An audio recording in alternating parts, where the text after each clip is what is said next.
ஆதியாகமத்தின் புஸ்தகம் 41ஆம் அதிகாரம் 51, 52. யோசேப்பு, என் வருத்தம் யாவையும் என் தகப்பனுடைய குடும்பம் அனைத்தையும் நான் மறக்கும்படி தேவன் பண்ணினார் என்று சொல்லி மூத்தவனுக்கு மனாசே என்று பெயரிட்டான். நான் சிறுமைப்பட்டிருந்த தேசத்தில் தேவன் என்னை பலுக பண்ணினார் என்று சொல்லி இளையவனுக்கு எப்பிராயீம் என்று பெயரிட்டான். நாம் தொடர்ந்து கர்த்தர் கிருபையினால் அந்த தேசத்தில் தேவன் யோசேப்பை பலுக பண்ணினார். எந்த தேசம்? நான் சிறுமைப்பட்ட தேசத்தில், நான் எந்த இடத்துல சிறுமைப்பட்டேனோ அதே இடத்தில் அந்த தேசத்திலேயே கடவுள் என்னோடு இருந்தபடியினால் என்னை ஒரு அற்புதமான அடையாளமாக என்னை கர்த்தர் மாற்றினார் என்று யோசேப்பு சாட்சியாக நிற்கிறார். அதை குறித்து நாம் தியானிக்கிறோம். அதற்கு யோசேப்பு எடுத்திருந்த சிறந்த குணாதிசயங்களில் ஒன்று யோசேப்பு எடுத்திருந்த பொறுமை, இரண்டாவது யோசேப்பு எடுத்திருந்த விசாரிக்கிற குணம். அதாவது ஏதோ வசனம் அல்ல, இந்த வசனமும் நம் வாழ்க்கையில் உண்டான குணங்களும். குணம் தான் ரொம்ப முக்கியம். அதனால தான் குணசாலியான ஸ்திரியை கண்டுபிடிப்பவன் யார்? மூக்கு மூலியமா நல்லா இருக்காங்களான்னு பார்க்கறது ஒரு அனுபவம், குணமா இருக்கிறாங்களா என்று பார்க்கறது. ஒரு பெண்ணை பார்க்க போன உடனே பார்த்துட்டு வந்து பெரியவங்க என்ன சொல்லுவாங்க?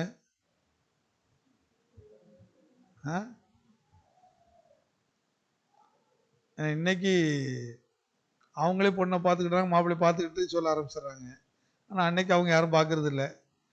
பெரியவங்க தான் போய் பார்த்துட்டு வந்து சொல்லுவாங்க, எப்போ அந்த இடத்துல ஒரு பொண்ணு இருக்குது, எப்படி இருக்குது தெரியுமா? நல்ல மூக்கும்.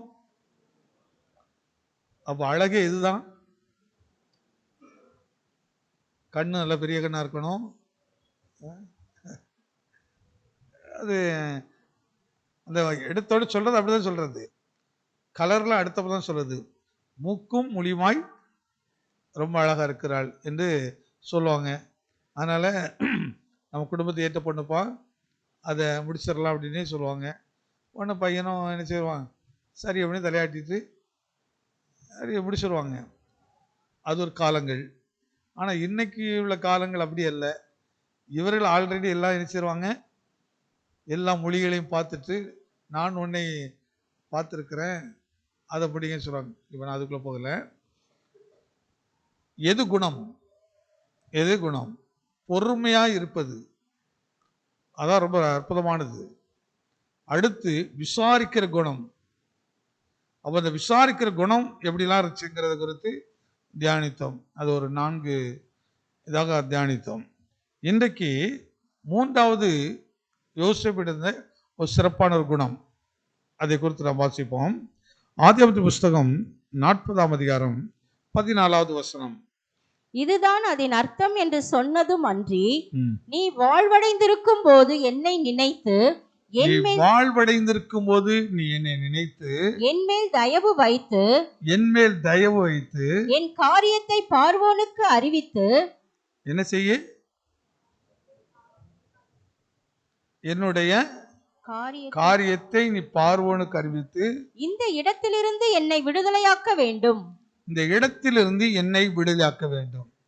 இது யோசேப்பு எடுத்திருந்த சிறந்த தாழ்மையின் குணம், தாழ்மையான குணம். முதல்ல பொறுமை, அடுத்து விசாரிக்கிற குணம், அடுத்து அவனிடத்தில் இருந்த தாழ்மை உள்ள குணம். சும்மா ஆண்டவர் அவனை சிறுமைப்பட்ட தேசத்தை நம்ம நினைச்சிடலாம். ஆண்டவரே, என்ன இந்த வீட்டில் எல்லாரும் என்னை உபத்திரப்படுத்துறாங்க, என்ன அற்பமா நினைக்கிறாங்க, என்ன அப்படி பண்ணிட்டாங்க, என்ன இப்படி குற்றப்படுத்திட்டாங்க, இப்படிலாம் செய்யறாங்க, என்ன அவங்க முன்னாடி தலையை உயர்த்தோம் அப்படின்னு சொன்ன உடனே கத்த தலையை உயர்த்துறது இல்லை. அந்த ஜெபத்தை கத்தர் கேட்கறது இல்லை. அந்த ஜெபத்தை கத்தர் பதில் கொடுக்கிறது இல்லை.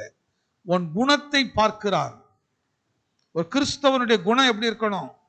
நல்ல பொறுமைசாலியா இருக்கணும், நல்ல விசாரிக்கிற குணமா இருக்கணும். இந்த விசாரிக்கிறதுல எவ்வளவு சிறப்பான குணம் தெரியுமா? அற்புதமான குணம். ஆனா இன்னைக்கெல்லாம் குறைஞ்சு போச்சு, விசாரிக்கிறதே இல்லை. அப்படி கண்டு காண போற. யாரை விசாரிப்போன்னா அந்த ஸ்டேட்டஸ் பார்ப்போம், அவங்கள பார்த்தோன்னா போய் பேசுவான். ஆனால் எல்லாரையும் பார்த்து பேசுறது இல்லை. சிறுமைப்பட்டவனன் அவன் மேல் சிந்தை உள்ளவனாக இருக்கணும். அவங்களை போய் பார்க்கணும், விசாரிக்கணும். அப்படி நிலைமை ஒருத்தர் வியாதிப்பட்டதை அவனை போய் பார்க்கணும். அதுதான் இயேசு சொன்னதை எடுத்துலாம் காட்டினேன். அதை சொன்ன அந்த விசாரிக்கிற குணம். அப்போ இயேசு அதை எதிர்பார்க்கிறார். மிகுந்த ஆவலோடு என் பிள்ளைகிட்ட அதான் ரட்சிக்கப்பட்ட பிறகு இந்த குணம்லாம் வரணும். நீ ரட்சிக்கப்படுறதுக்கு முன்னாடி எப்படி வேணாலும் இருக்கலாம். ஆனால் மனம் திரும்பி பாவம் மன்னிப்பு என்று ஞானஸ்நானம் எடுத்து சபைக்குள்ள வந்ததுக்கு அப்புறம் சபையிலிருந்து உருவாக்கிட்டே இருக்கணும், உருவாக்கப்பட்டுட்டே இருக்கணும். பொறுமை இல்லாத ஆளா, ஐயா நான் ரட்சிக்கப்பட்ட பிறகு இப்ப பொறுமை வந்திருக்குது, உன்னை சுத்தி இருக்க சொல்லணும். முன்னாடி கண்டுக்கவே மாட்டான், இப்ப நல்லா கண்டு விசாரிக்கிறார்கள். சொந்தங்களை குறித்து எல்லா உறவினர்கள் நண்பர்களை சபைக்குள்ள முடிஞ்ச உடனே ஒருத்தர் விசாரிக்கணும். எப்படி இருக்கிறீங்க, நல்லா இருக்கீங்களா, அப்படிதானே? அப்படியே விசாரிக்காம அந்த ஆமீன் ஓடுற பழக்கம் அப்படிலாம் வைக்கவே கூடாது. ஒருத்தர் விசாரிக்கணும் பாருங்க. அக்கா விசாரிக்கிறீங்க, என்ன புடவை கட்டிட்டு வந்திருக்கீங்க, என்ன நகை போட்டு வந்திருக்கீங்க, அப்படி விசாரிக்கிறாங்க. என்ன நீங்க அப்படி வீடு வாங்கிருக்கலாமே அப்படிலாம் பொறாமையில விசாரிக்காதீங்க. அன்போடு விசாரிங்க, நலனை விசாரிங்க. ஏன் சோகமா இருக்கீங்க, ஏன் சோர்வா இருக்கீங்க? அப்ப யோசிச்சு அப்படிதான் விசாரித்தான். ஏன் போங்க முதல்லாம் வாடி போயிருக்கு விசாரித்தான். அடுத்து அவனுடைய தாழ்மை குணத்தை குறித்து தாழ்மை குறித்து சில காரியங்களை நாம் தியானிப்பது நன்றாக இருக்குன்னு நினைக்கிறோம் பாருங்க. யோசிப்பு ஒரு பெரிய விஷயத்த சொல்றாரு. சொல்லிட்டு அவட்ட தயவு படி கேட்கிறாரு, அப்பா ஆண்டவர் உன்னை இப்படி உயர்த்த போறாரு, ஆண்டவரோட ஆசீர்வதிக்க போறாரு. ஆசீர்வதிக்க போகும்போது நீ அந்த உயர்ந்த இடத்துக்கு வரும்போது இந்த தாழ்மையா என்னை கொஞ்சம் நினைத்து பாரு, நீ என்னை குறித்து பேசுப்பா. ஏன் என்னை குறித்து பேசு அப்படின்னு சொல்றாருன்னா, என்னை குறித்து ஏன் பேசணும் அப்படின்னு சொல்றாருன்னா, நீ இந்த இடத்துக்குள்ள நான் வர்றதுக்கு எந்த முகத்தை நீ பார்த்துக்க மாட்டா.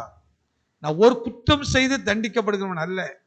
அதாவது நான் தண்டிக்கப்படுவதற்கு என்ற முகாந்திரம் என்கிட்ட எதுவுமே இல்லை. ஆனால் நான் இப்படி தண்டிக்கப்பட்டிருக்கிறேன். ஆனால் உன்னை ஆண்டவர் உயர்த்த போறாரு. நீ அந்த உயர்ந்த இடத்துக்கு வரும்போது நீ என்ன செய்ய, என்னை குறித்து நினைத்து பார் கொஞ்சம். ஆனால் அவன் நினைத்தாரான்? நினைக்கவே இல்லை. 2 வருஷம் கடந்து போச்சுங்க. ஆனால் ஒரு நாள் கூட அவன் போய் பேசவே இல்லை. ஆனால் கர்த்தர் பேச வைத்தார். இவருடைய பொறுமை நிமித்தமும் யோசேப்பிடத்தில் இருந்த விசாரிக்கிற குணத்தையும் நிமித்தமும் யோசேப்பிடத்தில் இருந்த தாழ்மையை கர்த்தர் நினைத்து இப்ப பார்வோனுக்கு கர்த்தர் நினைச்சாரு, ஒரு தரிசனம் கொடுத்தாரு. ஏன் அந்த தரிசனத்தை இவ்வளவு கொஞ்சம் கவனித்து பாருங்க. ஏன் அங்க இருந்த எந்த மனுஷருக்கும் வெளிப்படுத்த முடியல? அந்த அர்த்தத்தை ஏன் பார்வோனுக்கு ஒருத்தர சொல்லிக் கொடுக்க முடியல? அப்ப இந்த அர்த்தத்தை யாராவது சொல்லிக் கொடுக்கணும்? யோசேப்பு தான் சொல்லிக் கொடுக்கணும். ஏன்னா யோசேப்பு இந்த கட்டுல இருந்து விடுதலை அடையணும், இந்த ஜெயில் வாழ்க்கை விடுதலை அடையணும். இதுதான் ஆண்டவருடைய சித்தம். இப்ப கர்த்தருடைய வேலை வந்தாச்சு. இது என்ன வேலை வருது? இனி யோசேப்பு உயர்வடைகிற காலங்கள், எனவே யோசேப்பு கனமடைகிற காலங்கள், இனி யோசேப்புக்கு தேவன் காட்டின தரிசனம் நிறைவேற காலங்கள். ஆனாதாங்க தரிசனம் நான் கர்த்தர் கொடுத்துட்டாருன்னா உடனே நிறைவேற்றிடுவான்னு எமோஷனல் ஆயிடாதீங்க. எமோஷனல் சொல்லணும்னா ஆண்டவர் இப்படி சொன்னாருங்க, அப்படி நடக்கவே இல்லை, சொன்னாங்க நடக்கவே இல்லை. அவர் தரிசனத்தை கொடுத்த பிறகுதான் இப்ப யோசேப்புக்கு பொறுமைனா என்ன கற்றுக் கொடுக்கிறாரு, பொறுமை கற்றுக் கொடுக்கிறாரு. தரிசனத்தை பார்த்த உடனே அவனுக்கு எப்படி இருக்கும்? என் சகோதரர்களாம் என்னை சுத்தி யாராவது ஒருத்தர் அப்படி ஒரு தரிசனம் பார்த்தீங்கன்னா என்ன பெருமை பாராட்டுவோம். பாருடா ஒரு காலங்கள் வர்றோம், நீ ஏன் காலில் விழுதியா பாரு. இது பெருமை, அகந்தையும் பெருமையும் தெய்வ சுபாவம் கிடையாது, கிறிஸ்தவ சுபாவம் கிடையாது, மனதினுடைய சுபாவம் கிடையாது. இது உலகத்தாருடைய சுபாவம். அகந்தையும் பெருமையும் கர்த்தருடைய பிள்ளைகளுடைய அனுபவத்தில் இல்லாத ஒரு காரியம், அல்லது தேவ குணத்தில் இல்லாத ஒரு குணம். அப்ப யோசேப்புக்கு காட்டின தரிசனத்தை தான் இப்ப நிறைவேற்ற போற காலங்கள் வரும்போது இதெல்லாம் கொஞ்சம் நீங்க ஆராய்ந்து பார்க்கும் போதுதான் சரியா அதை விளங்கிக் கொள்ள முடியும். ஏன் கர்த்தர் ஒருத்தனு கூட அதை வெளிப்படுத்தல? நீங்க அதை அவசரம் படிச்சு பார்த்தீங்கன்னா எல்லாரையும் அழைக்கிறாரு, ஒருத்தனாலும் சொல்ல முடியல. அவர் தேவன் ஒரு காரியத்தை மறைச்சிட்டாருன்னா நீ எவ்வளவு பெரிய அறிவாளியா இருந்தாலும் உன்னால சக்சஸ் பண்ண முடியாது. நீ எவ்வளவு பெரிய புத்திசாலியா இருந்தாலும் சரி, நீ எவ்வளவு பெரிய பலவானா இருந்தாலும் சரி, உன் முயற்சிகளை தேவன் அதம் பண்ணி போடுவாரு. ஆனா அதே நேரத்துல நீ ஒன்றும் எல்லாத்தையும் இழந்து போய் ஒன்றுக்கு உதவாத என்று தள்ளப்பட்ட இடத்துக்கு இருப்பா. உனக்கு ஒரு காலத்தை கர்த்தர் வைத்திருக்கிறாரு. நீ தாழ்மையாய் காத்துக்கிட்டு, பொறுமையாய் காத்துக்கிட்டு, அந்த பொறுமையோடு எல்லாரும் விசாரித்து கொண்டே இரு. மற்றவர்கள் துக்கத்தை, மற்றவர்கள் வருத்தப்படும் போது அவங்களை கவனித்து நீ அவனுக்கு ஆறுதல் சொல்லிட்டே இரு. ஒரு காலத்தை கர்த்தர் உனக்கு வைத்திருக்கிறார். உனக்கு கொண்டு உயர்த்துகிற ஒரு காலத்தை கர்த்தர் வைத்திருக்கிறார். அந்த காலம் ரொம்ப தூரத்தில் அல்ல. அவன் கர்த்தர் சபையில போதிக்க ஆரம்பிக்கிறாருன்னா அந்த காலங்கள் சமயமாயிற்று. அந்த காலங்கள் வரும்போதுதான் தேவன் அந்த காரியத்தை குறித்து வெளிப்படுத்த ஆரம்பிப்பார். அவர் என்ன செய்ய போறாரோ, என்ன செய்ய சித்தமா இருக்கிறாரோ அதை சபைக்கு போதிச்சுட்டே இருப்பாரு. அதைதான் அதை மறக்கிறது இல்லை தேவன். அவங்க ஒரு காலங்கள் இதை குறித்து பேசாதபடி இருப்போம். ஆனா இந்த பிரசங்கம் எத்தனையோ நேரம் பண்ணியிருப்பான், வேற கோணத்தை பண்ணியிருப்போம். ஆனா இப்பொழுது கர்த்தர் யோசேப்பை குறித்தும் அவனுடைய எதிர்காலத்து அவனுக்கு நடந்த சம்பவத்தையும் சென்ட் ஜான் சர்ச்சுக்கு கர்த்தர் பேசுறாருன்னா இந்த சபையை குறித்து கர்த்தர் வைத்திருக்க தரிசனம் நிறைவேற போகிறது. எத்தனை பேர் அதை நம்புகிறீர்கள்? அந்த காலங்கள் சமீபமாக மாறிடுச்சு. ஆண்டவர் உனக்கும் எனக்கும் கொடுத்த தரிசனங்கள் நிறைவேற போறது. ஏன்னா சென்ட் ஜான் சர்ச்சை குறித்து கர்த்தர் பெரிய தரிசனத்தை வைத்திருக்கிறாரு. ஊழியனாக என்ன குறித்து ஒரு பெரிய தரிசனத்தை வைத்திருக்கிறாரு. அந்த தரிசனம் நிறைவேற காலங்கள். இந்த இடத்தை குறித்து தேவன் வைத்திருக்க நோக்கம் ஒன்று இருக்கிறது. தேடி வருகிற காலங்களாக மாறப்போகிறது. அதனால யோசேப்புக்கு கர்த்தர் சொன்ன எல்லா காரியங்களும் ஒரு குறிப்பிட்ட காலத்தில் அவனுக்கு நேர் எதிராக இருக்கிறது. நிந்தையாக மாறுகிறது, அவமானமாக மாறுகிறது, சிறுமையாக பாருகிறார். அதனால சொல்கிறார், நான் சிறுமைப்பட்ட தேசத்தில் தேவன் தனிமையாக இருந்த எனக்கு ஒரு மனைவியை, தனிமையாக இருந்த எனக்கு 2 பிள்ளைகள், அந்த பிள்ளைகளுக்கு ஒவ்வொரு அர்த்தத்தை கொடுத்துட்டு கர்த்தர் என்னை பெருக பண்ணினார். அது கீவேர்டு. ஆனா பெருக பண்ணணும்னு சொன்னா அப்ப அதுக்கு முன்னாடி செய்ய வேண்டியது ரொம்ப முக்கியம். நீங்க வெறும் பெருக பண்ணினார் என்று சொல்லிட்டு உடனே ஆண்டவரே எனக்கு இதுல பெருக பண்ணும், ஏன்னா அதுல பெருக பண்ணும் அப்படிங்கிறது இல்லை. பெருக பண்ணனா அதுக்கு முன்னாடி ஒரு சம்பவம் நடந்திருக்கணும், அதுக்கு முன்னாடி ஒரு விஷயம் செய்யப்பட்டிருக்கணும், அல்ல அதுக்கான ஒரு ப்ரிப்பரேஷன், ஒரு ஆயத்தம் இருந்திருக்கணும். அப்போ இந்த சம்பவம் நடக்கிறதுக்கு முன்னாடி யோசேப்பை கர்த்தர் ஆயத்தப்படுத்திக்கிட்டே இருக்கிறாரு. பலவிதமான உபத்திரவத்திலையும் பல பாடுகளை நடத்துகிறாரு. அந்த பாடுகள்ல போகும்போதெல்லாம் அவன் தேவ குணத்தை வெளிப்படுத்துகிறான். ஒரு ரட்சிக்கப்பட்ட பிள்ளைக்கு பாடு வருது, ஒரு தேவனை அறிந்த பிள்ளைக்கு பாடு வருதுன்னா நீ அந்த பாடுகளை அழிந்து போறதுக்கு இல்லை, அதற்கு பின் உனக்கு ஒரு பெரிய உயர்வை கர்த்தர் வைத்திருக்கிறாரு. உன்னை அழைத்தவர் உண்மை உள்ளவர். அந்த உண்மை உள்ளவர் உனக்கான காரியத்தை நிறைவேற்ற போற காலத்துல உன்னை இவ்விதமான வழி நடத்துதலை கொண்டு போய், ஏன்னா தகுதி இல்லாதவனுக்கு நீங்க ஒரு காரியத்தை கொடுத்து பாருங்க, அது எப்படி இருக்கும்? ஒரு தகுதியே இல்லாதவன்கிட்ட கொடுத்து ஒரு 1 லட்சம் ரூபா கையில் கொடுத்து பாருங்க, அவன் என்ன செய்வான்? சுதா கிட்ட ஒரு 1 லட்சம் ரூபா கொடுத்தா என்ன பண்ணீங்க? ஏன்டா முன்னாடி வந்து உட்கார்றீங்க? ஒரு 1 லட்சம் கொடுத்தா என்ன பண்ணுவான்? என்ன பண்ண யோசிக்கிறியா? அப்ப இதுவரை ஒரு ப்ரிப்பரேஷன் இல்லை, அதனால தான் கத்த கொடுக்கல. பார்த்துக்க, அவன் ஏதோ ஒரு ஆயத்தம் இன்னும் பண்ண வேண்டியது இருக்குது. இப்போ ஏன்ட்ட கத்த ஒரு 10 கோடி கொடுத்தாருன்னு சொல்லிடுங்களேன், எத்தனை கோடி கொடுத்தாருன்னா நான் உடனே எங்கெங்கெல்லாம் சபையில் இல்லையோ அங்கெல்லாம் கெட்டதுக்கு, எங்கெங்கெல்லாம் என்னென்ன ஊழியங்களுக்கு தேவையோ 1 ரூபா கூட நான் எடுக்க மாட்டேன், எல்லாத்தையும் சொல்ல பண்ணிடுவேன். எதுக்காக? ஆனா நம்ம எப்படி யோசிப்போம்? 1 லட்சம் வந்தா திங்கக்கிழமை வேலைக்கு போகும்போது சரி, செவ்வாய்க்கிழமை வேலைக்கு போகும்போது சரி, நீ அப்படி நினைக்கல, பொதுவாக சொல்றேன். இப்படி எல்லாரும் ஒரு சரி, அதுக்கு மேட்ச ஒரு செருப்பு, அதுக்கு மேட்ச ஒரு பேக்கு, அதுக்கு மேட்ச என்னெல்லாம் உண்டோ அப்படித்தானே. கடைசியில் 1 லட்சம் ஒன்றுமே இருக்காது. இல்லைன்னா நல்லா சாப்பிட்ருப்போம், எல்லாம் திருப்தியாக இருப்போம். அப்படியே இந்த 1 லட்சம் கையில் இருந்து ஒரே வாரத்தில் காலியாயிரும். அதுக்கப்புறம் திருப்பி வருமா? நான் இப்போ எப்படி யோசிப்பேன்னா, இந்த 10 ரூபா என்கிட்ட கர்த்தர் கொடுத்தாருன்னா இந்த 10 ரூபா நான் எந்த இடத்துல போட்டால் எனக்கு அது 11 ரூபா வரும், அப்படிதான் கொஞ்சம் யோசிக்கணும். இந்த 10 ரூபாய் போட்டேன்னா டீ குடிச்சிட்டு ஏப்ப விட்டுட்டு போயிடக்கூடாது, ஏப்ப விட்டுட்டு போயிடவே கூடாது. அதுக்கு தான் ட்ரைனிங் கொடுக்குறாரு. நீ தேசத்தை படி அளக்கணும்ப்பா, நீ தேசத்தை நீ காக்கணும். ஒரு பெரிய பஞ்ச காலம் வரப்போகுது. ஆனா அந்த காலத்துல நீ எல்லாருக்கும் நீ ஆசீர்வாதமா இருக்கணும், எல்லாருக்கும் நீ பிரயோஜனமா இருக்கணும். அதுக்குதான் கர்த்தர் அந்த பாதையில நடத்துறாரு. அதனாலதான் நான் உபத்திரப்பட்டது நல்லது, அதனால் உங்களுடைய பிரமாணத்தை நான் என்ன செய்தேன், கற்றுக்கொண்டேன். என்ன பிராக்டிக்கலா பாருங்க, நிறைய பேர்கிட்ட கர்த்தர் கொடுத்து பார்ப்பார் கொஞ்சம். ஆனா அவன் எப்படி, அங்கதான் இயேசு ஓமையை சொல்றாரு பாருங்க.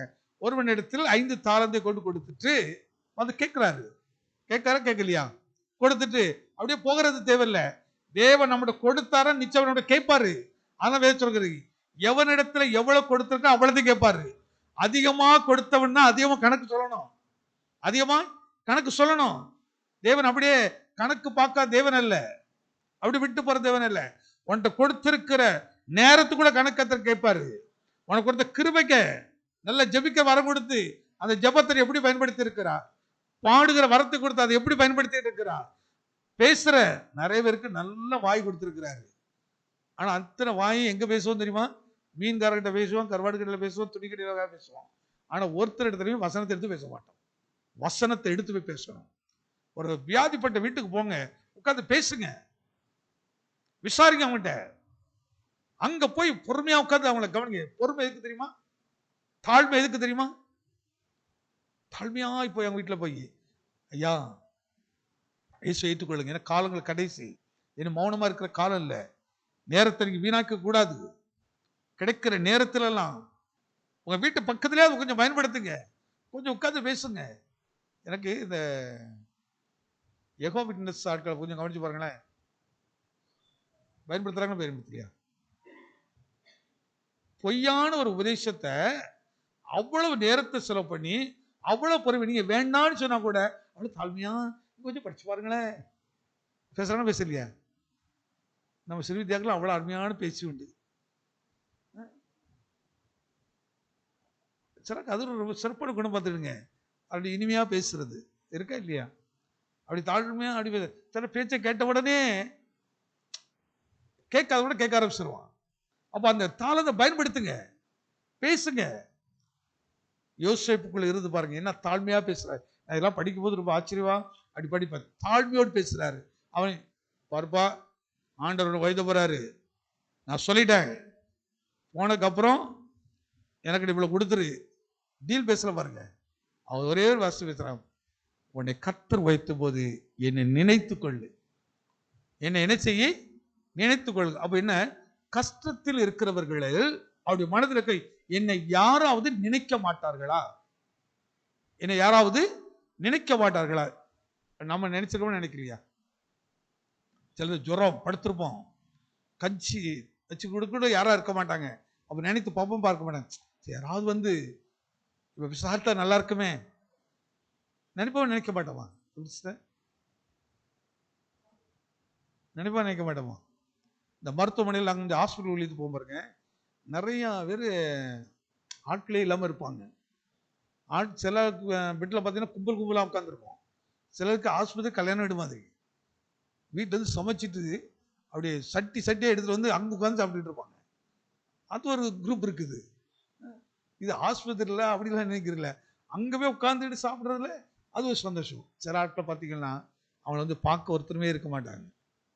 அங்கே 88, 89 அந்த ஊழியத்துக்கு போகும்போது அப்போ இந்த பிரெட்லாம் நிறைய வாங்கி வச்சுருவோம்.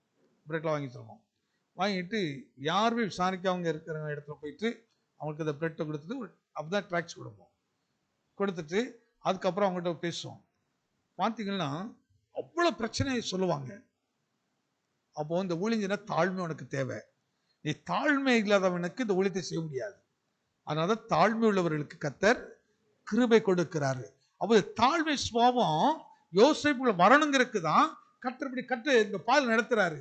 அதனால தேவனுடைய பிள்ளைகளுக்கு எப்படி அழகா சொல்ற உபதேசப்படல, கர்த்தரிடத்தில் அன்புகிறவர்களுக்கு சகலமும் நன்மைக்கு ஏதுவாகவே நடக்குது. சகலமும் நன்மைக்கு ஏதுவாகவே நடக்குது. ஒரு பெரிய கஷ்டத்தைப்பட்டவனுக்கு தாங்க இன்னொருத்தர் கஷ்டம் தெரியும். ஒரு பெரிய மரண இருள் நடந்தவனுக்கு தாங்க தெரியும் இந்த மரணம் எப்படிப்பட்டதுன்னு தெரியும். அந்த இழப்பினுடைய வேதனை எப்படின்னு தெரியும். அப்ப ஒன்னை கொண்டு அவங்களுக்கு அந்த ஆறுதல் கொடுப்பார். நீ ஒரு கஷ்டம் தான் படுறா, ஆனா 1000 பேருக்கு நீ ஆறுதலாக இருப்பாய். எதை விசுவாசிக்கிறீங்க? நீ ஒரு துன்பம் கர்த்தருக்காக சகித்து பாரு, ஒரு பாட கர்த்தருக்காக சகித்து பாரு. அதை குறித்து முறுமுறுக்காத. அது குறித்து தெரிச்சு, ஐயோ என் ஆண்டவர் எனக்கு இப்படி பண்ணிட்டாரே. இப்ப யோசனை எடுத்துக்கலாம், இத்தனை பிள்ளைகள் பிறந்தோம், எனக்கு மட்டுமா கடவுள் இப்படி ஒரு பாடம் கொடுக்கணும்? என்ன மட்டுமா தகப்பனை விட்டு பிரிச்சாரு, குடும்பத்தை விட்டு பிரிச்சாரு, சகோதரனை விட்டு பிரித்தாரு? உன்னை கர்த்தர் பிரித்து கொண்டு போறாருன்னா நீ சாதாரண ஆள் இல்ல, நீ விசேஷித்த ஆள். எத்தனை பேர் நம்புறீங்க? நீ விசேஷ நோக்கத்தை கர்த்தரோட பிரித்து எடுக்கிறாரு. சும்மா கர்த்தர் பிரித்து எடுத்து கொண்டு போறது இல்லைங்க. ஏன் அத்தனை பேர் இருக்கிறார்கள், அத்தனை பேர்ல யோசேப்புக்கு மட்டும் அந்த பாடுகள் வந்துச்சு. நீ கேள்வி கேட்கிறல்ல, இத்தனை பேர் இருக்கிறோம், அவன் நல்லா இருக்கிறான், இவன் நல்லா இருக்கிறான், எனக்கு மட்டும் அப்போ அந்த பாடு வருது. புலம்புறமா புலம்புறியா? எவ்வளவு பேர் எரிச்சல் அடைகிறோம், கடவுளை முறுமுறுக்க ஆரம்பிச்சிடும். கர்த்தர் இப்படி ஏன் நடத்துறாங்க? இல்ல, உன்னை கொண்டு கர்த்தர் விசேஷ நோக்கத்தை வச்சிருக்கிறாரு. அதை அவனை பிரித்து எடுத்து கொண்டு போறாருங்க. மரணத்தின் பள்ளத்தாக்கில் நடந்தாலும் பொல்லாப்புக்கு பயப்பட மாட்டேன், தேவரே என்னோடு இருக்கிறீர். ஆமென். அதனால நீங்க யோசேப்பையும் கொஞ்சம் யோசிச்சு பார்த்தீங்கன்னா, யோசேப்பு வந்து அப்படியே இயேசுக்கு நிழல் மாதிரியே இருக்கும். யோசேப்புடைய ஜீவியமும் இயேசுடைய ஜீவியம். யோசேப்பு கடந்து வந்த பாதை அப்படியே பாருங்க. மரண பள்ளத்தாக்கு, பழிச்சொல்லுகள், சிறைச்சாலை வாழ்க்கை. ஆனா இவ்வளவு ஏன் கர்த்தர் அவனுக்கு அனுமதித்தாருன்னா, சாதாரண ஒரு யோசேப்பு அல்ல. பாடு கஷ்டமே இல்லைங்கிறதுக்கு அந்த பிள்ளை வந்து விலை மதிப்புள்ள பிள்ளையா இருக்க முடியாது. மற்றவங்களுக்கு அவன் ஆசீர்வாதமா இருக்க முடியாது. சில பிள்ளை பாருங்க, செல்லம் கொடுத்து கொடுத்து வளர்த்துக்கிட்டே வருவான், செல்லம் கொடுத்து வளர்த்துருவான். வளர்ந்து வரோம், ஒரு ஏஜ் வரும், பிள்ளைகள் நல்லா படிப்பாங்க, சம்பாதிக்கலாம் ஆரம்பிச்சிருவாங்க. பிறகு கல்யாணம் பண்ணி கொடுப்போம். கல்யாணம் பண்ணி கொடுத்தீங்கன்னா அந்த வீட்டுக்குள்ள போகலன்னா அந்த வீட்டுக்கு அது ஆசீர்வாதமா இருக்காது. அந்த பிள்ளை அந்த வீட்டுக்கு ஆசீர்வாதமா இருக்காது. அந்த வீட்டுக்கு ஒரு நரகத்தை உண்டாக்கும், வேதனை உண்டாக்குற பிள்ளைகளா இருக்கும். எப்படி அந்த வீட்டுக்குள்ள சமாதானத்தை கேட உண்டாக்குற பிள்ளைகளா இருக்கும். ஏன்னா அதுக்கு சகிப்பு இருக்காது, பொறுமை இருக்காது, அதுக்கு தாழ்மை இருக்காது. அதனாலதான் கர்த்தர் ட்ரெயின் பண்றாரு பாருங்க. அதனாலதான் கிறிஸ்தவங்களுக்கும் மற்றவங்களுக்கு வித்தியாசம். கர்த்தர் பிள்ளைகள் நம்மளை அப்படி ட்ரெயின் பண்ணி அப்படி உருவாக்குறாரு. சும்மா ஒரே நாள் நாம பறந்துட முடியாது, தேவராஜ்யத்தில் ஒரே நாள் அப்படி ஓடிட முடியாது. அப்போ கொஞ்சம் கொஞ்சம் சிற்பி மாதிரி கர்த்தர் நம்ம உருவாக்குறாரு. யோசேப்ப முதல்ல அவன் யாருக்கு கற்றுக் கொடுத்தாரு, முன்னாடி எதிர்காலம் எப்படி இருக்கிறது சொல்லி கொடுத்தாரு. சொல்லிட்டு நேரு எதிர்மாற அவனை நடத்துறாரு பாருங்க. அப்படியே இந்த கஷ்டத்திலையும் பாடுகளில் கொண்டு போய் அப்படி குணத்தை அப்படியே பூரணத்துக்குள்ள கொண்டு வராரு. குணத்தை குணசாலியாக மாற்றுகிறார். அதனால சொன்ன, குணசாலியான ஸ்திரியை கண்டுபிடிப்பவன் யார்? அவருடைய விலை நல்ல கவனிங்க, குணத்தையும் விலையும் கொடுத்து பேசுறாரு. ஒரு குணமுள்ளவங்களுடைய அந்த குணங்கிறது நீங்க என்ன, அது மதிப்பில்லாத நினைச்சிடாதீங்க, குணமில்லாது வேல்யூவில்லை நினைச்சிடாதீங்க. குணத்தை தான் வேதம் எப்படி காட்டுதுன்னு சொன்னா, முத்துக்களை பார்க்கிலும் விலையேற பெற்றது அப்படிங்கிறார். அப்போ குணம் இல்லாதவன் நீ ஒண்ணுக்கும் ஆவிக்குரிய ஜீவியத்தில் ஜீரோ. பொறுமை இல்லாத ஆளு, விசாரிக்க தெரியாத ஆளு, தாழ்மை இல்லாத ஆளு, ஆவிக்குரிய ஜீவியத்துல நீ ஒரு எம்டி, தேவனுடைய பார்வையில் நீ பிரயோஜனம் இல்லாத ஆளு. இந்த உலகத்துல எனக்கு நீ பிரயோஜனமா இருக்கலாம், உலகத்துல நீ பெரிய ஆளா காட்டலாம், ஆனா பிரிச்சுவல்ல வரும்போது நீ உருவாக்கப்படல. அப்போ சபை எதுக்கு கர்த்தர் வைத்திருக்கிறாரு? தேவன் சபை மூலமாக தான் கணுக்கள் எல்லாம் உடைக்கிறாரு, தேவையற்ற சுபாவங்களை எடுக்கிறாரு. எடுத்து அவர் விரும்புகிறபடி தேவன் அது மனதில் இருக்கபடியே உருவாக்குறாரு. அப்ப யோசேப்பை தேவன் மனதில் எப்படி வைத்திருந்தாரு? ஒரு காலங்கள் வரும், யோசேப்பே நீதான் உன் சகோதரருக்கு ஆகாரம் கொடுக்க போறார். ஒரு காலம் வரும், உன் தகப்பனுக்கு நீதான் ஆகாரம் கொடுக்க போறார். ஒரு காலம் வரும், எகிப்தின் நண்டா இருப்பதற்கு நீதான் பிரயோஜனமான ஆளா இருக்க போறார். ஒரு காலம் வரும், முழு உலகத்துக்கும் நீதான் ஆகாரத்தை கொடுக்க போறார். இது ஆண்டுடைய மனம். அப்படி மனதுல யோசேப்பை குறித்து ஒரு பெரிய பிளானை வச்சுட்டாரு. வைத்ததுக்கு அப்புறம் அப்படியே நீ அப்படி நட, அப்படி செய்யன்னு சொல்லல, அல்ல அப்படி தூக்கி கொடுக்கல. இப்போ அந்த தரிசனத்தை நிறைவேற்றுகிற ஒரு மனிதனாக இவர் மாறணும். ஒரு மரத்தை எடுத்து வர்றோம், நேர அந்த மரம் இப்படி புல்பிட்டா வந்துருமா? அப்ப அதுக்கு என்ன செய்ய வேண்டி இருக்குது? அது வெட்டப்பட வேண்டும். ஃபேக்டரிக்கு போனோம், அங்க துண்டு துண்டா என்ன செய்யணும்? சிலக்கு சபையில் ஆசீர்வாதமா இருப்பான்னு சொன்னா ரொம்ப நல்லா பேசுவாரு. ஆனா வெட்டுனாக்கு என்ன ஒழிக்கார ஆகிறாரு?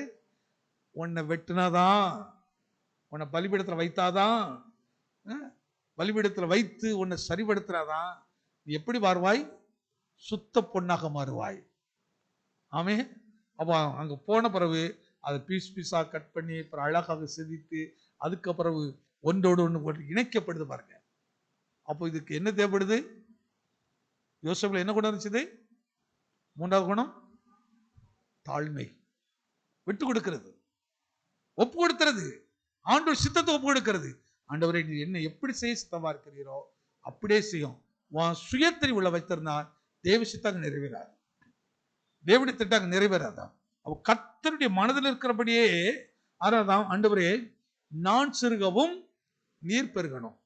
அவன் நான் எவ்வளவுக்குள்ள என் சுயெல்லாம் உடைக்கப்படுதோ, என் எண்ணங்கள்லாம் உடைக்கப்படுதோ. இன்னைக்கு நான் நிறைய சுய வாழ்வுதான் ரொம்ப இருக்கு. சுய குணம் கொஞ்சம் அந்த சுயத்துக்கு சின்ன ஒரு பிரச்சனை வந்துச்சுன்னா உடனே தாங்க மாட்டோம். உடனே கோபம்லாம் வந்துடும், எரிச்சலாம் வந்துடும். என்ன இப்படி என்னை பார்த்து இப்படி பேசிட்டீங்க? சில நேரம் டெஸ்ட் பண்ணி பார்ப்பேன். 2 பேருக்கு முன்னாடி அவங்க கொஞ்சம் குறைச்சி பேசி பாருங்களேன், மூஞ்செல்லாம் உடனே மாறிடும். உடனே அப்படியே ஒரு மாதிரி மாறி என்ன ஆயிரும்? என்னப்பா என்ன பக்கப்படலை அது சுவாங்கள். ஆனால் அவங்க விரும்பின மாதிரி பேசி பாருங்க, எல்லா பல்லும் தெரியும், அழகா சிரிப்பாங்க, எல்லாம் செய்வாங்க. கர்த்தர் நம்ம அந்த சிரிப்பை பார்க்கவே இல்லை. அவர் நம்முடைய மனதை எதிர்பார்க்கிறாரு. நீங்க சித்தத்தை ஒப்பு கொடுத்து பாருங்க.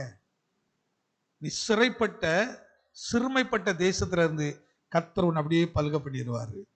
அப்படியே உன்னை பெருக வருவார். அதை யோசேப்புக்குள்ள 3வது குணம் அந்த தாழ்மையின் குணம், தாழ்மையான ஒரு குணம். யாத்திராகம புஸ்தகம் 16ஆம் அதிகாரம் 3வது வசனத்தை வாசிப்போம்.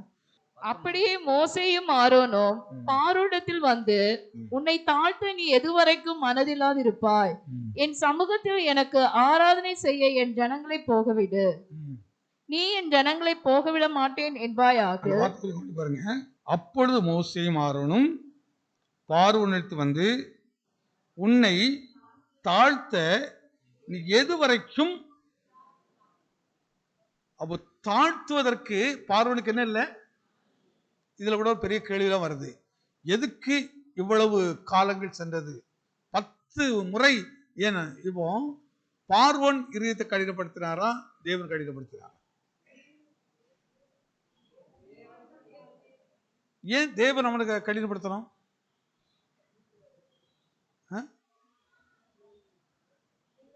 கேள்வி வருதுல்ல நம்ம வீட்டுல. நீ கேட்டவனு கிடைக்கலன்னு என்ன வருது?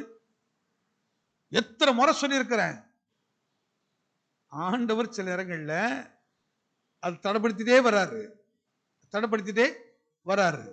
இப்ப பார்வோனுடைய இருதயத்தை தேவன் கடினப்படுத்தினாங்கிறார். எது வரை கடினப்படுத்துறாருன்னா, பார்வோனுடைய சுபாவங்கள் மாறு வரைக்கும்.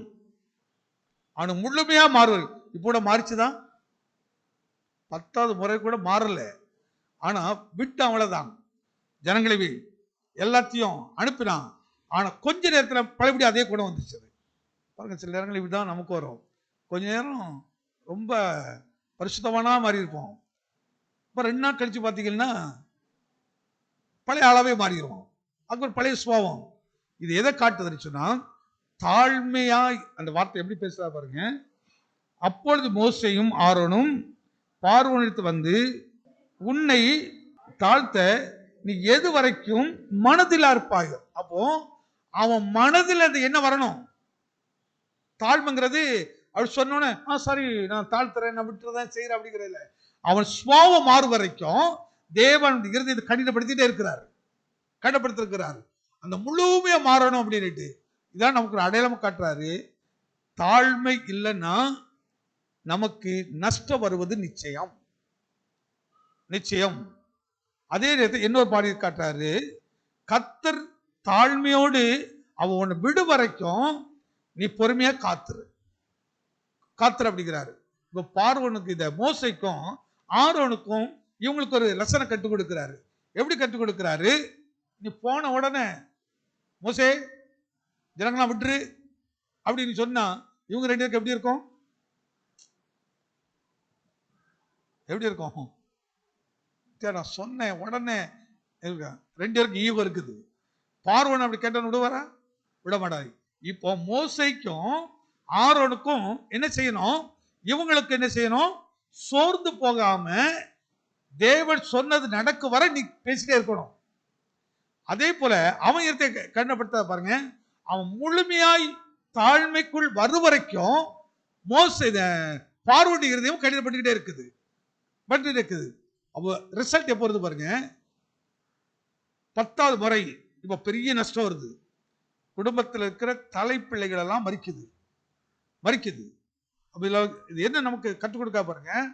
அப்போ தாழ்மையின் வரலன்னு சொன்னா நீ கொடுக்க போற விலக்கரையும் அதிகமா இருக்கும். பெரிய நஷ்டத்தை ஆனதான் ஆண்டவர் அழைக்கும் போது வந்துரு. உடனே கர்த்தர் சொன்னதை உடனே செய்திரு. கர்த்தர் உன்னை எந்த பல் நடத்துறாத உடனே கீழ்ப்படிந்துற. அப்படி நஷ்டத்துக்கு இடம் கொடுத்துறாத, வேதனைக்கு இடம் கொடுத்துறாத. இல்ல நான் எல்லாம் போனதுக்கு அப்புறம் தான் வருவேன் அப்படின்னு இருக்காத. அவ உள்ள மனதை மாற்ற விரும்புறாரு, உள்ள சுவாத்த கத்தை மாற்ற விரும்புறாரு. சில பாருங்க வாழ்க்கையில எல்லாத்தையும் இழந்ததுக்கு அப்புறம் தான் சொல்லுவான், அப்போ கூட வரமாட்டான். அவன் சொல்லுவான், நான் அன்னைக்கு எப்படி இருந்தேன் தெரியுமா, அன்னைக்கு எப்படிலாம் இருந்தேன் தெரியுமா. அப்போ பெருமையை தான் பேசிக்கிட்டு இருப்பான். ஐயோ நான் பெருமையை பேசிதானே இப்படி விழுந்து போனேன், அதனாலதான் இப்படி விழுந்து போனேன். அதனால இந்த லூசிபர் ஆவி பெருமை பேசலாம் பாருங்க. பெருமை உள்ளவர்களுக்கு ஏன் தேவன் எதிர்த்திருக்கிறார்? தாழ்மை இல்லை. தாழ்மை இல்லைன்னா நேர் எதிர்பார்க்க என்ன? பெருமை. அப்ப தாழ்மை சுவாவம் இல்லாத இடத்துல பெருமை சுவாவம் இருக்கும். அப்ப இந்த பெருமை சுவாவத்தை பார்வோனுக்குள்ளேயும் உடைக்கணும், மோசைக்கு ஆரோனுக்கும் உடைக்கணும். இந்த 3 பேருக்கு ஒரு பெரிய லெசன் கொடுக்கிறார். அதுல அதை படிச்சு பார்க்கும் போது அந்த ஆழமா கவனித்து பார்த்தீங்கன்னா நீங்க எழுத்துப்படி பார்த்தா வேற மாதிரி தெரியும். ஆனா ஆவிக்குள் நிலைத்து பாருங்க, ஏன் கர்த்தர் தாமதிச்சுக்கிட்டே வந்தாரு, ஏன் இருதயத்தை பார்வன் கடினப்படுத்துறாரு. இப்ப இவங்களும் என்ன சொல்லணும்? என் வார்த்தை எப்படி கீழ்ப்படுகிறான், என் வார்த்தை எப்படி கீழ்ப்படுகிறான். கோவம் வந்துச்சா வரலையா? மோசைக்கும் கோவம் வருது. ஆண்டவர் நான் எத்தனை போனா விட மாட்டேங்கிறான், செய்ய மாட்டேங்கிறான். அப்படி இல்ல, போ, நான் சொல்லும் போதெல்லாம் போயிட்டு எத்தனை முறை நான் சொல்றேன் அதெல்லாம் போ. அதே மாதிரி அவனும் பாருங்க, எத்தனை முறை வந்தாலும் போமா போவதம்மா, செய்யுமா செய்ய மாட்டோமா. ஆனா ஒரு காலங்கள் வருகிறது. அவர் கர்த்தர் எல்லாத்துக்கும் ஒரு காலத்தை வச்சிருக்கிறார். அந்த காலங்கள் வரும் வரைக்கும் பொறுமை தேவை, விசாரிக்கிற தேவை, தாழ்மை தேவை. இதை குறித்து இலவசம் காட்டுவாங்க. லேவியர் புஸ்தகம் 26ஆம் அதிகாரம் 4வது வசனம். அவர்கள் எனக்கு எதிர்த்து நடந்தபடியினால் நானும் அவர்களுக்கு எதிர்த்து நடந்து அவர்களுடைய சத்துருக்களின் தேசத்திலே அவர்களை கொண்டு போய் விட்டதையும் அறிக்கையிட்டு விருத்த சேதனம் இல்லாத தங்கள் இருதயத்தை தாழ்த்தி தங்கள் அக்கிரமத்துக்கு கிடைத்த தண்டனை நியாயம் என்று ஒத்துக்கொண்டால். அந்த வார்த்தை கொஞ்சம் கவனிச்சு பாருங்க. மீண்டும் பிற்பகுதி மட்டும் வாசிங்கம்மா. அவர்கள் எனக்கு எதிர்த்து நடந்தபடியினால் நானும் அவர்களுக்கு எதிர்த்து நடந்து அவர்களுடைய சத்துருக்களின் தேசத்திலே அவர்களை கொண்டு போய் விட்டதையும் அறிக்கையிட்டு, நல்லா கவனிச்சிடுங்க, அறிக்கையிட்டு விருத்த சேதனம் இல்லாத தங்கள் இருதயத்தை தாழ்த்தி, விருத்த சேதனம் இல்லாத தங்களுடைய இருதயங்களெல்லாம் தாழ்த்தி தங்கள் அக்கிரமத்துக்கு கிடைத்த தண்டனையை நியாயம் என்று ஒத்துக்கொண்டால். இப்ப தண்டனை வந்தது நியாயமா நியாயம் இல்லையா? பார்வோனுக்கு வந்த தண்டனை நியாயமா நியாயம் இல்லையா? இஸ்ரவேலுக்கு வந்த தண்டனை நியாயமா நியாயம் இல்லையா? நம்ம எனக்கு ஏன் இந்த தண்டனை, ஏன் எனக்கு இந்த பிரச்சனை கேள்வி கேட்கிறோமா கேட்கலையா? ஆனா சொல்றாரு அது நியாயம் ஒத்துக்க. நான் விருத்த சேதனம் பண்ணப்படாம போயிட்டேன், என் இருதயத்தை சுத்தப்படுத்தாம போயிட்டேன், என் இருதயத்தை தாழ்த்தாம போயிட்டேன். அப்போ இந்த தண்டனைங்கிறத இப்ப புதிய ஏற்பாடுல வரும்போது வேற மாதிரி வரும். ஆனா நியூ டெஸ்ட்மெண்ட்ல என்ன சொல்றாரு? உன் இருதயத்தை சுத்தப்படுத்த அப்படிங்கிறாரு. இன்னைக்கு சுத்த இருதயம் நமக்கு இல்லை. அதனால தாவீது சொல்லும்போது இப்படி சொல்கிறார், ஆண்டவரே எனக்கு என்ன இருதயத்தை தாரும்? சுத்த இருதயத்தை தாரும், நிலைவரமான ஆவியனில் புதுப்பியும். அப்போ இருதயத்தில் சுத்தம். நம்ம என்னைக்கு நாளும் என்ன செய்தோமோ அதோடைய பலன் இல்லாமல் போறது இல்லைங்க. பலன் இல்லாமல் போறது இல்லை. விருத்த சேதனம் பண்ணணும், எழுத்துப்படியானதில்ல. நம்முடைய ஆவி ஆத்ம சரீரத்தை கிறிஸ்து ரத்தத்தை கழுவப்பட ஒப்பு கொடுக்கணும், வசனத்தில் சுத்திகரிக்க ஒப்பு கொடுக்கணும். சில நியாயம் தாழ்மைக்கு இடமே கொடுக்க மாட்டோம். நான் சொன்னதான் கரெக்டுங்க, நான் சொன்னதான் கரெக்டுங்க, நான் சொன்னதான் கரெக்ட், இதே சொன்னதே சொல்லிட்டு இருப்போம் பாருங்க. அப்போ எதிராக இருக்கிற கோவம் வருமா வராதா? இல்லை, கொஞ்சம் நிதானித்து பார்க்கணும். ஆமா, எனக்கு இது தண்டனை நியாயம்தான். 3 பேர் சிலுவையில் இருக்கிறாங்க, இயேசுவும் 2 கல்லர்கள் இருக்கிறாங்க. அதில் ஒருத்தர் சொல்றான் வேற மாதிரி, ஆனா ஒருத்தர் சொல்றான் நாமோ நியாயப்படி தண்டிக்கப்படுறோம். ஆனா இவர் அப்படி அல்ல. அதான் நியாயம்னா, நான் தப்பு செய்திருக்கிறோம், அதனால் தண்டனை எனக்கு வருவதற்கு நியாயம் இருக்கிறது. ஆனால் இவரை ஒரு தப்பு செய்யல. அந்த கள்ளனை நல்லா கவனித்து பாருங்க.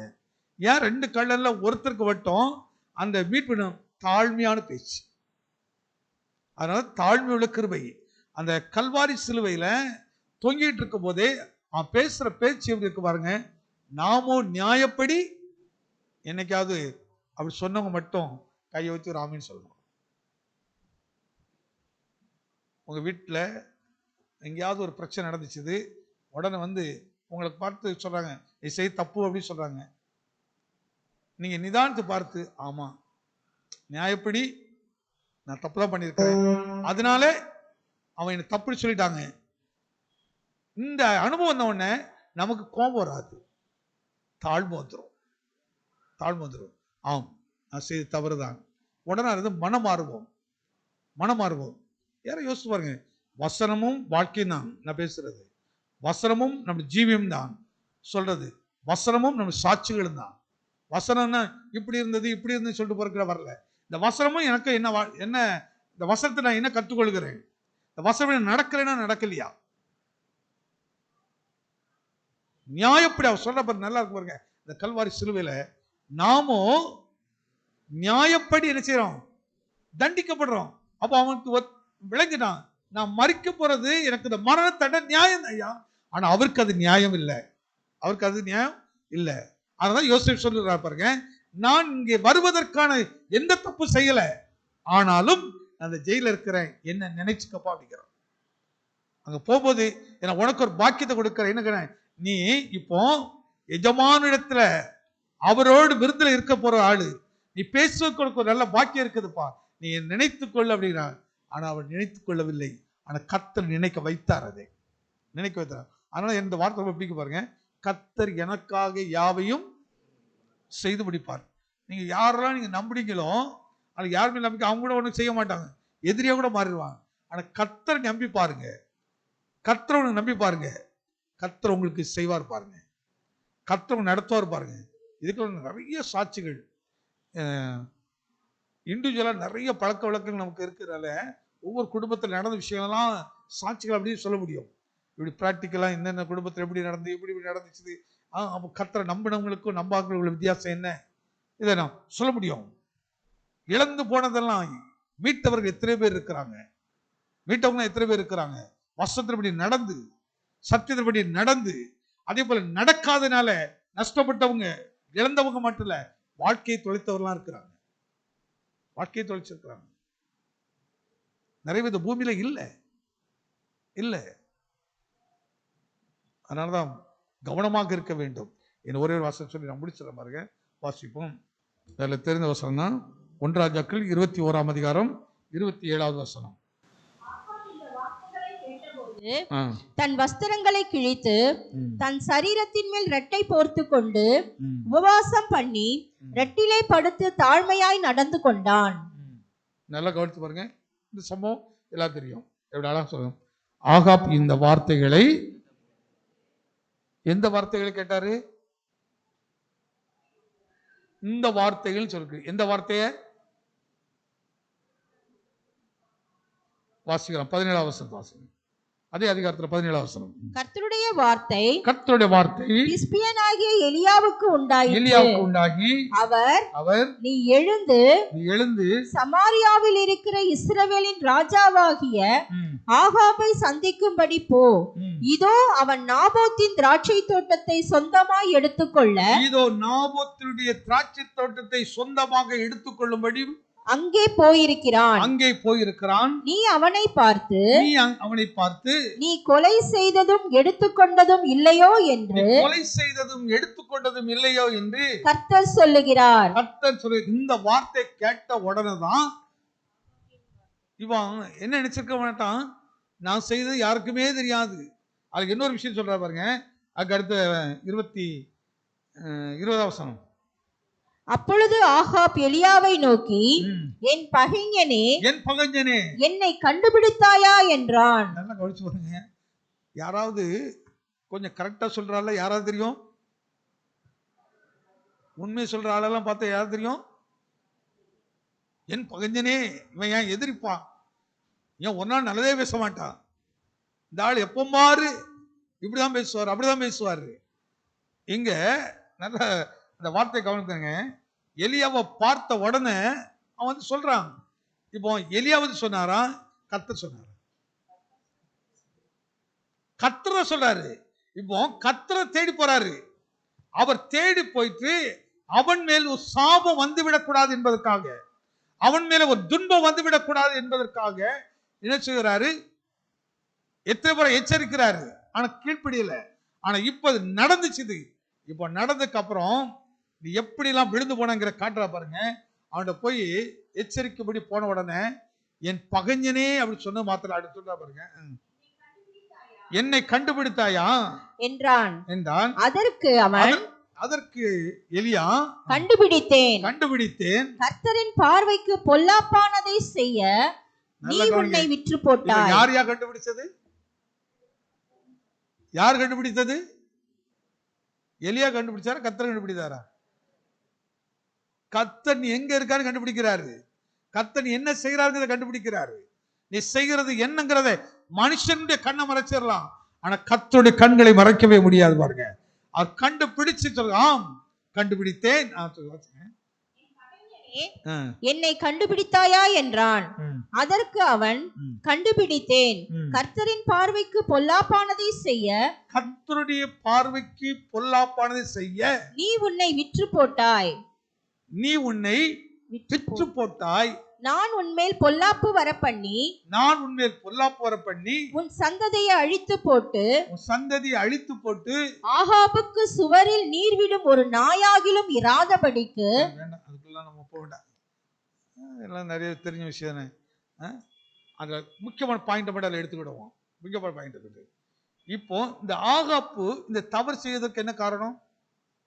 அவர் சொல்றாரு, நீ உன்னை விற்று போட்டாய்.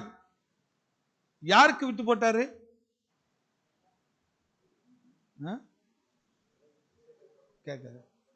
தன் மனைவியாகிய ஏசபேலுடைய தவறான ஆலோசனைக்கு, தவறான பேச்சுக்கு, தவறான வழிநடத்தலுக்கு தன்னை விற்று போட்ட ஆகாப்பு. ஆனா இப்போ இந்த வார்த்தை கேட்ட, அதனாலதான் ஆகாப்பு ரொம்ப நல்ல மனுஷன் பார்த்துடுங்க. அவர்கிட்ட போய் கேட்கிறாரு, எப்பா என் தோட்டத்து பக்கத்துல இருக்குது, நான் உனக்கு இதை விட கொஞ்சம் நல்லது கொடுக்கிறேன், ஆனா நீ அதை கொடுக்குறியான்னு நேரடியாக கேட்கிறாரு. ஆனா அவர் சொன்ன, இது தகப்பனுடைய ஆஸ்தி, நான் அதை விற்கக்கூடாது அப்படின்னு சொல்றாரு. என் தகப்பனுடைய அது, அதனால் விற்கக்கூடாது அப்படிங்கிறாரு. உடனே மன சோர்ந்து போய்க்கிறான். ஆனா மனைவி தப்பான ஆலோசனை கொடுக்க பாருங்க. இந்த சுவாலம் மாறணும், தாழ்மை.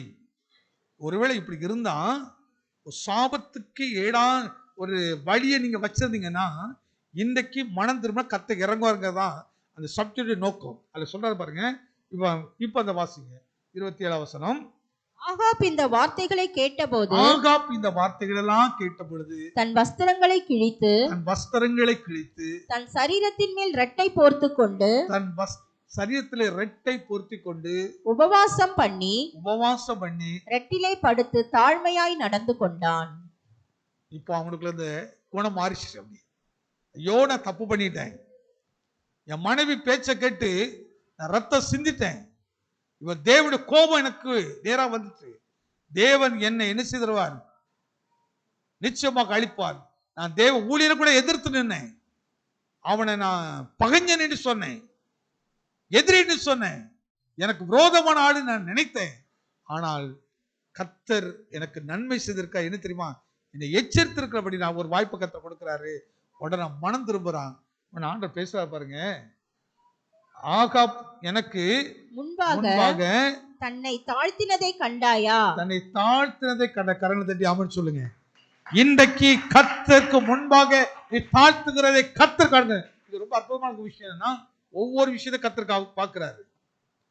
இப்போ தீர்க்கதரிசி பேசலங்க, கர்த்தர் தான் பேசுறாரு. தீர்க்கதரிசி மூலமா கர்த்தர் பேசுறாரு. ஒவ்வொரு விஷயம் நன்மையானாலும் தீமையானாலும் எதுவா இருந்தாலும் கர்த்தர் உடனே பேசிட்டே இருக்கிறாரு, பேசியிருக்கிறாரு. கண்டாயா, இப்ப பாருங்க, தாழ்மையை கர்த்தர் பார்க்கிறாரா இல்லையா? உடனே கர்த்தர் கவனிக்க பாருங்க. உடனே தீர்க்கதரிசி பேசுறாரு, பாத்தியாப்பா, ஒரு மனுஷனை பேசுற மாதிரி பேசுறாரு. இந்த வார்த்தை மீன் படிக்குமா? ஆகாப் எனக்கு முன்பாக தன்னை தாழ்த்தினதை கண்டாயா, தன்னை தாழ்த்தினதை நீ கண்டாயா, அவன் எனக்கு முன்பாக தன்னை தாழ்த்துகிறபடியினால், அவன் எனக்கு முன்பாக தன்னை தாழ்த்துகிறபடியினால் நான் அவன் நாட்களில் அந்த பொல்லாப்பை வர பண்ணாமல். ஒரு இறக்கம் அவனுக்கு கிடைச்சு பாருங்க, ஒரே ஒரு இறக்கம், அவ்வளவுதான். அது இன்னும் கொஞ்சம் ஆழமா எடுத்தோம்னா அது வேற மாதிரிலாம் தோணும். இப்ப இறக்க யாருக்கு மட்டும் தான் கிடைச்சி? ஆக அப்படி. அப்போ அவன் பிள்ளைகள் என்ன ஆகும்? ஏன் தாழ்மை வேணும்? ஏன் தெய்வ பயம் வேணும்? நீ தாழ்மை உனக்குள்ள எப்ப தாழ்மை வரும்னா, தப்பு செய்யக்கூடாது நீ எப்ப நினைக்கிற அப்பதான் உனக்கு தாழ்மை வரும். தவறு என்று எப்ப நினைக்கிறாயோ அப்பொழுது தாழ்மை வரும். இது தேவனுக்கு பிரியமில்லை என்று நினைத்தாயோ அப்பொழுது உனக்கு தாழ்மை வரும். உபவாசம் பண்ணி தாழ்மையா இருந்து ஒரு சின்ன ஒரு விடுதலை பெற்றுக் கொடுக்கிறார். என்ன விடுதலை? அவர் சொல்றாரு, உன் கால நான் அவனுடைய நாட்களில் அந்த பொல்லாப்பை அவன் குமாரன் நாட்களில் அதை அவன் வீட்டின் மேல் வர பண்ணுவேன் என்றார். இப்போ இவனுடைய வாழ்க்கை நிம்மதியா இருந்திருக்குமா? இப்ப ஆகாப்புடைய வாழ்க்கை நிம்மதியா இருந்திருக்குமா? கொஞ்சம் யோசித்து பாருங்க. அப்போ எந்த இடத்துல யாருடைய ஆலோசனை கேட்கணும்? எந்த காரியமா இருந்தாலும் இந்த ஆலோசனை கர்த்தருடையதா? அதுதான் பொறுமை வேணும், நல்லா விசாரிக்கணும். கர்த்தர் சமூகத்தில் உட்கார்ந்து கர்த்தர் பேசணும், கர்த்தர் பேசணும்.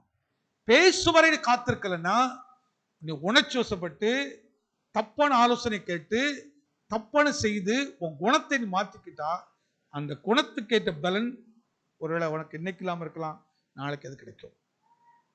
அப்ப நீங்க பிள்ளைகளுக்கு எதை சேர்த்து வைக்கிறீங்க? நம்முடைய பிள்ளைகளுக்கு எதை சேர்த்துங்க? ஆனால் நீங்க பொண்ணோ பொருளோ எது சேர்க்கிறீங்க, ஒரு நாள் தீமையை சேர்த்து வைத்து விடாதீர்கள். தீமையை சேர்த்து வைத்து விடாதீங்க. அதுக்கப்புறம் வாழ்க்கை நிம்மதியா இருந்திருக்காது. ஒவ்வொரு நாளும் என் காலத்துக்கு பின்பு என் பிள்ளைகள் நன்றாக இருக்குங்கிற மகிழ்ச்சி நமக்கு இருக்கணும். ஆமே, அந்த சந்தோஷத்தை கொடுக்கிறதா சத்தியங்கள். ஆக கர்த்தர் உன்னை உருவாக்கிட்டு இருக்கிறாரு. நீ தப்பு செய்தாலும் உனக்கு ஒரு மீட்பு இருக்குது. ஆனா அந்த மீட்பு உனக்கு மட்டும்தான். ஆனா நன்மை செய்தேனா அந்த ஆசீர்வாதம் உனக்கு மட்டும் இல்ல, உன் பிள்ளைகளுக்கும் அது தங்கும். அதனாலதான் உன் பிள்ளைகளுடைய பிள்ளைகளையும் நீ காண்பாய், அந்த சந்தோஷத்தை காண்பாய், சமாதானத்தை காண்பாய். யோசேப்புல இந்த மூன்றாவது சிறப்பான குணம் தாழ்மை. இது கொஞ்சம் சாயங்காலம் தியானிக்கலாம். கர்த்தர் நம்மை ஆசீர்வதிப்பாராக.